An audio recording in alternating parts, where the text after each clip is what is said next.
potential and for which it can deliver. As we know, General Hospital is a landmark with an evolving history, as its first floor has been repurposed as a wellness center.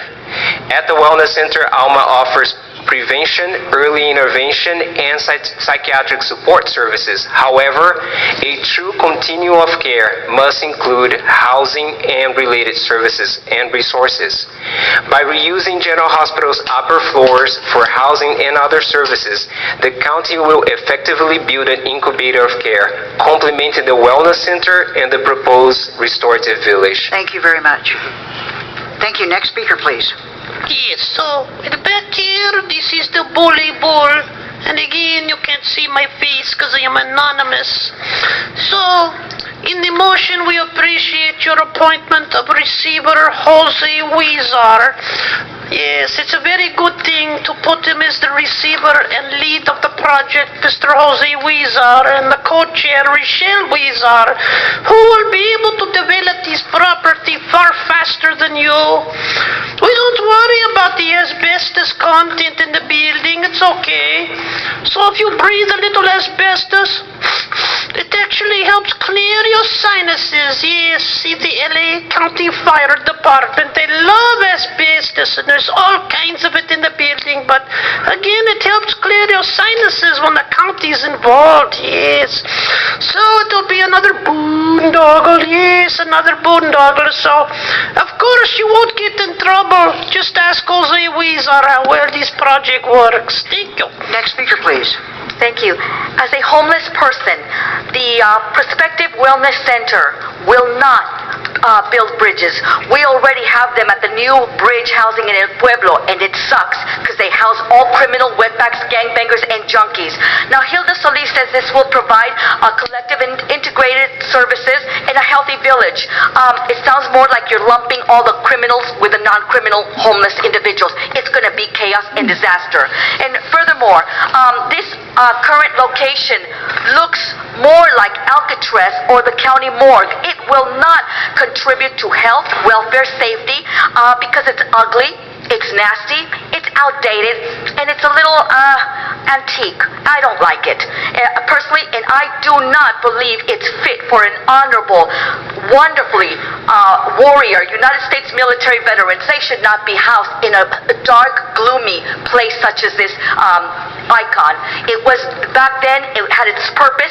Back then, it does not today. God bless America and Donald Trump. Next speaker, please. Thank you. Yeah, I go back to those days. I go back to those days of working at county on the 8th floor and taking all those bodies that died to the 2nd floor morgue and stacking them 5 feet high. I remember those gloomy days when wellness was all a part of me making the quality of life better for those who were in harm's way. But now we're going back to the Jose Huizar, Adolf Hitler days of putting people in a building that holds a lifespan of death. A lifespan of death. Is that the best you could do, Hilda Solis? Shame on you. Shame on anyone making a mixed-use old building that likely has a lot of ghosts. Boo. But you know what? That's a great place to remind veterans where and how to die. Shame on you, Hilda. Stop the madness. Next speaker, please. Hello, my name is Gail Malton. I actually came to speak about another item, but I'm so inspired and excited about this proposal that I decided to speak on this too. This is an amazing idea to save this wonderful old Art Deco monument and at the same time provide housing and services to the most fragile people in our community in very, very large numbers. I'm so excited. I think that your initiative and brilliance in taking this project on gives me confidence in the ability of the supervisors to go a long way towards at least beginning to solve our housing problem here in Southern California, especially for our most fragile. Please do not let this project die a death by 1,000 cuts, as so many have. please don't allow CEQA, preservationists, or any of the other parties, the NIMBYs, to prevent this wonderful project from coming to fruition as quickly as possible. Thank you very much. Next speaker, please. Yes, my name is Victor Trujillo. I looked at the project, thought the idea was a grand slam. It was good, Hilda. I mean, besides anything else, no offense, it's for people that are going to be in the cold and the rain. The people in Malibu, don't put tents out there, put them in that building if you can. Find a place, but find a place. People do need a place to warm up. I have arthritis since I was a child from all the beatings and stuff I had. Going to jail, I was always prosecuted for something I never did. And the problem is, you know what, you have a good idea. But the problem is anybody else going to stand behind you? It seems they are not. I haven't heard anybody just jump in from another district and say, hey, she's doing something, a good cause, but it's only Latin people there. Well, no, there isn't. Look at the geographics. There's a lot of other people there. And we should be very careful in what we say, because that is a very historical building. A lot of masons died, construction people died, so a lot of people are good people, but dying is one thing. Let's move forward, and let's make this a better project. Thank you. Thank you. Wow, Next Victor. speaker, please.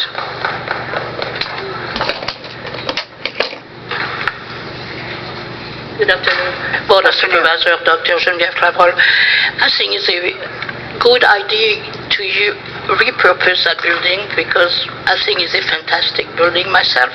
And I know you have so much cement, it cannot be broke down, so I think to use it is a good idea. But maybe some of the project you have to be careful, because it is not seismically, so just be careful what kind of project you put in it.